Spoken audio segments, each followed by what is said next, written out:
C'est presque de l'info, c'est la revue de presque de Nicolas Canteloup. Et ils sont encore dans le studio, Jean-Pierre Elkabbach est son invité. Je reçois un invité exceptionnel qui parle peu, c'est Claude Allègre pour son livre Sarko ou le complexe de Zorro. Ouais. Alors Sarko serait Zorro, mais Claude Allègre, Zorro. Et il prenait aux riches pour donner aux pauvres. Hein, Zorro? Et là, c'est pas le cas. Répondait Claude Allègre. Oui, mais si vous l'avez remarqué, il défendait les propriétaires terriens comme son père. Ouais, mais Zorro, il avait une cape, et là, il a pas de cape, Zorro. Quoique Zorro avait, c'est vrai que j'ai remarqué, Zorro avait un muet. À côté de lui, Bernardo Fillon. Ah oui. Et oui, aujourd'hui, vous le remarquez, Bruce Joly, c'est un spécial Dorothée Récréa 2. Alors, on fait le bilan. Sarko, Zorro, Hollande, c'est Fifi Brindacier parce qu'il a maigri. Desca, Pinocchio. Oui, vous m'avez compris, ça s'allonge, je vous parle de dessin. D'accord. Allez, la parole à Julie et Bruce, Pandi Panda, c'est à vous. Ah bah figurez-vous qu'il y a du monde dans le studio puisque Nico c'est toujours là avec son invité. Et oui, aujourd'hui, je reçois une invitée exceptionnelle, une invitée surprenante, Patricia Darret. Elle est journaliste, mais elle est médium. Médium, mais pour autant dogmatique, asymétrique, oxymore, cartésienne, tricartésienne. Elle n'est pas du tout folle, c'est une barjo. Alors, comment ça se passe? Comment vous faites pour vous connecter, Patricia Darret? Mais moi je fais ça, mais c'est pas possible quand même, les gens n'y croient pas. Mais moi je fais ça régulièrement, comme tout le monde. Je parle mort, je me connecte, je fais ça pendant mon temps de loisir, je parle mort, je me connecte. Comme vous écoutez la radio. Oui, Europe 1. Oui, la radio. Alors, 2012, je crois que c'est la fin d'un monde. J'ai pas lu votre livre, mais c'est la fin d'un monde, vous le dites. Si, je l'ai lu. Oui, mais non, je l'ai pas lu. Bah oui, je l'ai lu. Non, j'étais assez suivi, je suis désolé. Alors, c'est la fin d'un monde. Parle-nous de cette fin de... Oui, c'est la fin d'un monde, mais un monde. Parle-nous de cette fin du monde. Ça nous intéresse. Oui, écoutez, c'est un monde, c'est rien d'extraordinaire. C'est un monde normal. C'est un monde intérieur qui est en nous, qui est en moi, qui est en vous, qui est en... On va tous mourir. Oui, on va tous mourir. On va tous mourir. Ouais, on va tous mourir, en fait. Un jour ou l'autre, on mourra. En fait, c'est ça que vous nous dites, Patricia Darret. Voilà, on va tous mourir. Enfin, comme avant, rien n'a changé. Alors, est-ce que vous sentez, vous qui êtes très cartésienne, dogmatique, asymétrique, oxymore, vous aimez bien dire des mots que je ne comprends pas. Alors, comment est-ce que vous sentez des ondes? Parce qu'il y a une sorte d'onde de fréquence. Est-ce que vous êtes branché là? Est-ce que vous pouvez nous prouver comment vous êtes branché? Est-ce que vous sentez des choses? Oui, ben est-ce que vous sentez Coluche? Coluche, vous le sentez? je sens... Écoutez, je suis pas Gérard Majac, je peux pas sortir des lapins, je sens qu'il y a un monde animal autour de moi avec je sens un ours, mais c'est bon, c'est tout ce que je... Est-ce que vous sentez quelque chose? Il y a un esprit, l'esprit Coluche, vous sentez l'esprit Coluche? Oui, l'esprit Coluche. Est-ce que vous pouvez sentir aussi l'esprit de Stevie? Parce que l'esprit Stevie, on l'a pas encore trouvé, l'esprit Stevie. Voilà, merci Patricia Darret. On était avec Patricia complètement barrée. Merci Patricia. Merci. À vous, Julie. Remarquable. Merci, monsieur Canteloup. Allez, on va poursuivre avec les titres de ce mardi présentés par Stéphane Bern. Alors Stéphane, Oui, il se rit dessus je suis déjà. encore tout ému. Non, je vous écoutais avec attention. Bonjour Bruce, Julie. Bonjour. Julie, notre maîtresse du temps. Oui. Notre maître Capello également, notre tout. Bonjour. Bonjour Nico. Bonjour, Stéphane. Merci de m'accueillir. Oh, je suis transi de Mais froid. qu'est-ce qui se passe Mais oui, mais j'arrive du Luxembourg. Enfin, du Luxembourg, de pas d'ici. Ah oui, d'accord. Vous l'avez compris, je suis un réfugié radiophonique. Allez, tout de suite les titres. Et oui, un nouveau couac dans la campagne de François Hollande. Son meeting en Guadeloupe n'a pas fait sale comble, surprise. Pire, il a été perturbé à de nombreuses reprises par des coupures de courant.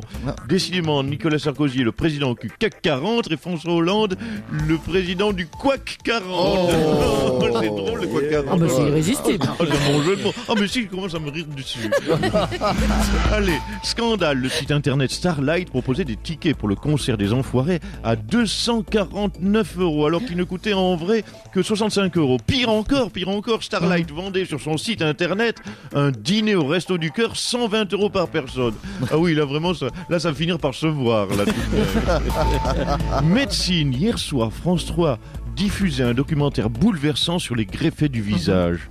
Nous rappelons que Igor et Grishka B attendent toujours une greffe du visage. Mais bon, étant donné le volume des têtes à remplacer, il faut que de façon concomitante, 2 chevaux jumeaux meurent en même temps. Il faut que les 2 chevaux aient en plus signé leur carte de donneur avec leurs grosses pattes. Bref, c'est pas simple. Allez, courage et patience, Igor et Grishka.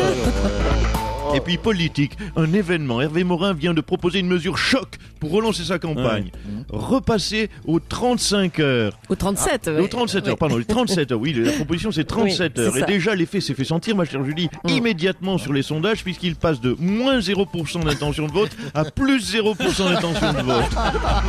Oh non, oh je suis Ross. Allez, merci Stéphane, à bientôt. Bisous. Revenez quand vous voulez. La France a donc perdu son triple A. Nicolas Sarkozy est avec nous ce matin. Bonjour, monsieur le président.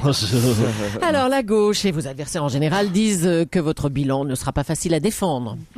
Écoutez, j'aimerais, s'il vous plaît, Mme Julie, faites-moi grâce. Quoi ? J'aimerais qu'on arrête les petites phrases, les attaques, et qu'on parle une fois pour toutes des réussites. Et qui a parlé, tiens, des milliers de Français que je viens de sauver, hein, vous en faites quoi? Attendez, je comprends pas, non? Non, mais écoutez, ne faites pas semblant de pas comprendre la hausse des impôts, Mais quoi? la hausse du chômage, la baisse du pouvoir d'achat d'une façon globale, c'est quand même moi. Et qui dit baisse du pouvoir d'achat, dit pas de vacances, qui dit pas de vacances, pas de loisirs, qui dit pas de loisirs, pas de croisière, et qui dit pas de croisière, mais dit pas de baptême de plongée intempestive sur les croisières Costa. Donc des dizaines Donc, de vies sauvées. des vies sauvées, c'est ça. Merci qui? Oui, attendez, quand même, hein, franchement. Bah, parlons-en sérieusement, tiens, du naufrage du Costa Concordia. Je suis sérieux. Tout accuse le commandant qui tenait la barre du paquebot. Les membres d'équipage ont mis en cause son attitude, hein, Oui, tout le monde. écoutez, ça c'est un peu facile, ce réflexe très humain. C'est vrai qu'il y a eu un problème, une catastrophe, mais ça me paraît un peu facile, franchement, d'accuser le commandant. À chaque fois, c'est le commandant qui prend. Mais attendez, monsieur le président, vous défendez le capitaine, vous? Oui, d'abord, c'est un commandant, s'il vous plaît. Sorry. Oui, voilà. Donc, c'est pas que je sais pas, ne me faites pas dire ce que je n'ai pas dit, je défends pas le commandant, mais je dis que c'est un petit peu facile de tout lui mettre sur le dos, commandant. Vous savez, les commandants, c'est pas facile, parfois. Hein. On a des choix à faire, et c'est vrai, ils peuvent faire des erreurs, les commandants. Mais c'est quand même pas de sa faute au commandant si son bateau a perdu son triple A. Hein. On va quand même pas toute sa vie emmerder le commandant parce qu'il a décidé de fêter sa nomination de commandant au Fouquet's. Le commandant, il peut pas tout faire, le commandant. Puis le commandant, il vous emmerde. Allez, Voilà. calmez-vous, monsieur le président. Bon, Allez, bonne je suis journée, peut-être calmez-vous. La campagne présidentielle de l'UMP a tendance à déraper. On a entendu que si François Hollande était élu, la France serait dans un état comparable à celui d'une guerre. Et c'est maintenant Gérard Longuet qui compare le candidat socialiste au capitaine, au commandant justement du Costa Concordia. David Douillet, bonjour, vous trouvez ça choquant, vous ? Écoutez, dans une certaine mesure, j'aimerais d'abord vous saluer aussi, et puis j'aimerais rappeler qu'il faut raisin garder. Raisin gardé. Oui, monsieur Cavrol m'aura compris. Même si on n'est pas en période de vendange. Alors toutes ces polémiques polémiciennes n'intéressent pas les Français. Ce genre de petites phrases passionne seulement l'intelligentsia parisienne, hein. Mais qui pense à l'imbécilentia de province, qui elle s'en moque totalement.